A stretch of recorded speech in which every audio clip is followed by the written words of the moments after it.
Hello, my name is Greg Coyote Reno, and this is my testimony in Jesus Christ. It is my life, but it's his testimony.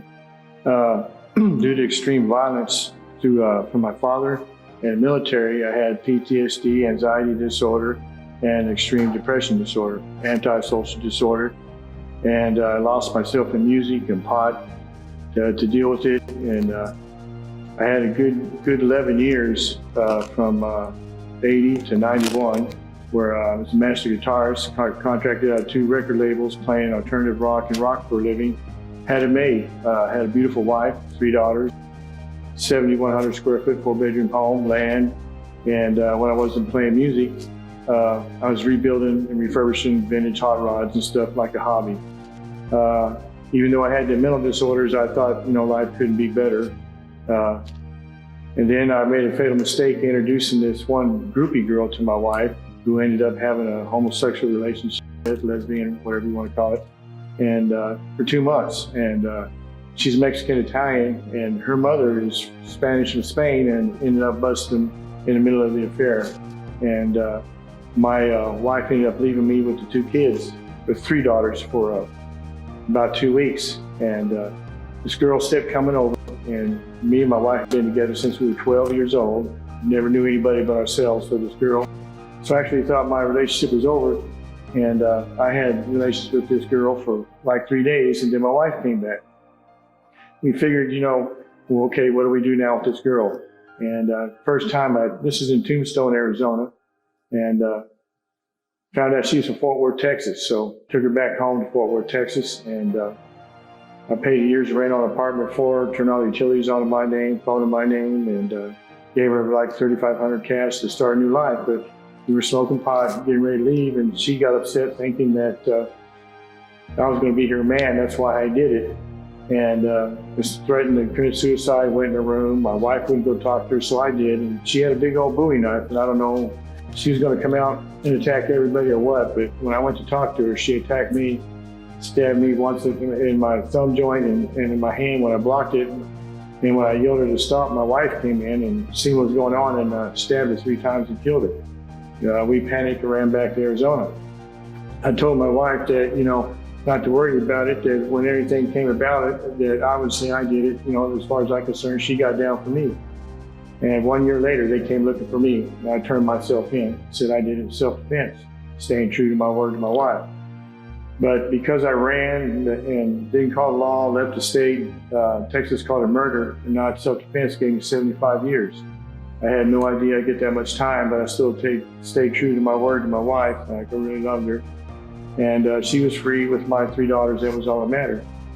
Then just 6 months after I got into prison, she got real depressed about me doing time for something she did, and she took her own life, committed suicide, and left me stuck there.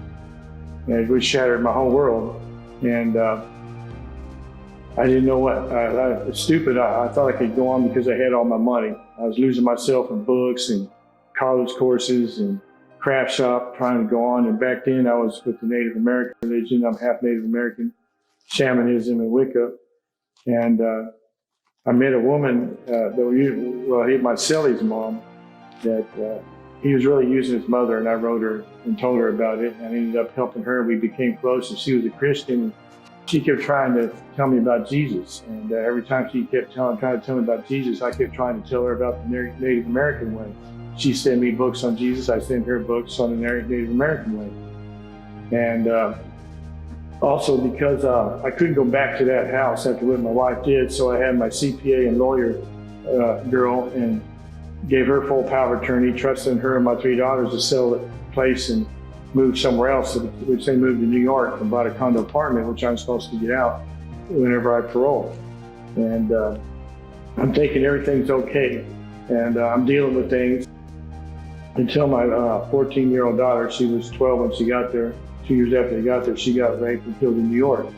And I figured that was my fault because of my mental disorders. We lived out segregated by ourselves, and shooting them out there in New York like that was just like a culture shock. So that was the second time I got shattered.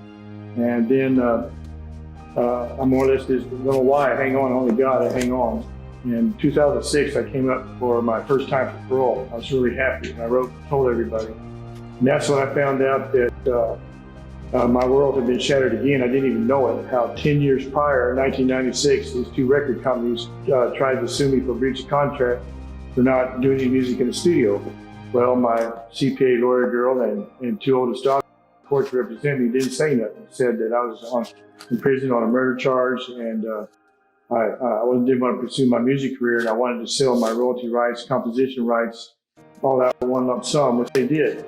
And they told me that no money would be sent, that they were running off, not trying to find, not ever try to find him, and I couldn't parole there because they were in fear of their life for what they did. And just like that, my life was over. And they said minor stroke, but I believe it was an anxiety attack. I woke up 8 hours later in the infirmary, and that's when I started seriously thinking about God. And that woman, Agathita, kept telling me about Jesus. And I found a tract on the table where it was talking about very serious trust and betrayal issues now.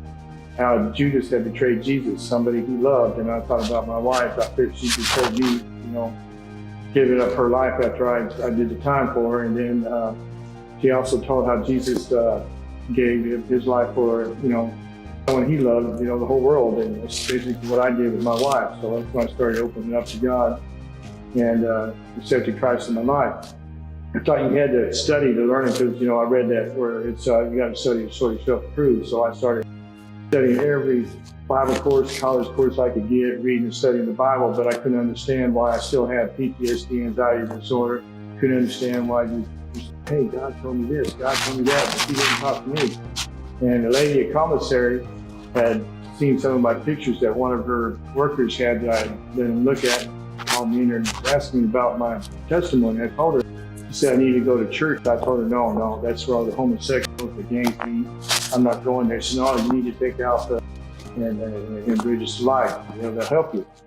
But she made me promise I would. I didn't know she was a Christian. And so I told Mr. Andrews I would, and I went. And that's where I found out about forgiveness. I thought that you couldn't forgive if you couldn't forget. And there's a lot of things I can't forget, still can't forgive, but I can't forgive. But once I forgave everybody, I got the Holy Spirit and everything changed. I got offered a vocational class, 700-hour carpentry class.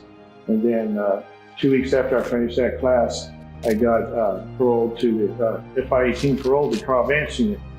And one thing, when I was studying my courses, I found out in reading just the Bible and being open about the Bible, and after I got the Holy Spirit, and the mental disorder just kind of like disappeared, because all my life I've been like 10, 15 minutes sleeping here and there, that's it. And that night that I received the Holy Spirit, I slept the whole 8 hours. I didn't even realize it. I woke up the next morning and I'm like, man, I went to bed at 8 o'clock, it's 9 o'clock in the morning, I slept all night.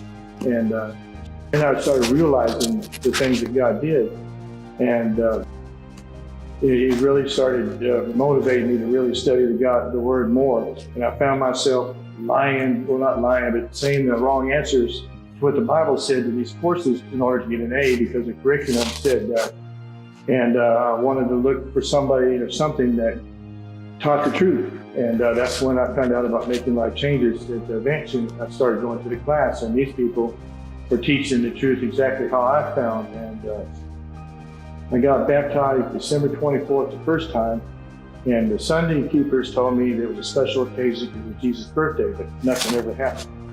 And then when I finally opened up and baptized into the West Houston Seventh-day Adventist Church, I knew it was the right thing because everything went wrong. I mean, if you're with God, things, and Satan gets upset. I started getting opposition with finances, and just like everything went wrong, but I kept believing in God and what I was taught, and it turned out all right. I ended up making parole after 27 flat, and God has been good to me beyond measure out here. He hasn't stopped blessing me. And he's even gave me, there was a point in my life that I thought I'd never find another woman because of my wife to even come close to her. But God is so awesome that he's given me a woman that's basically made me forget everything that's happened and got hope in the future. And just keep believing and keep praying. As you can see, he did it to me. And that's my story. Make sure you visit us at our main website, makinglifechanges.org, and sign up for our free newsletter. And then follow us socially on Facebook at Making Life Changes Ministries and Instagram at Making Life Changes.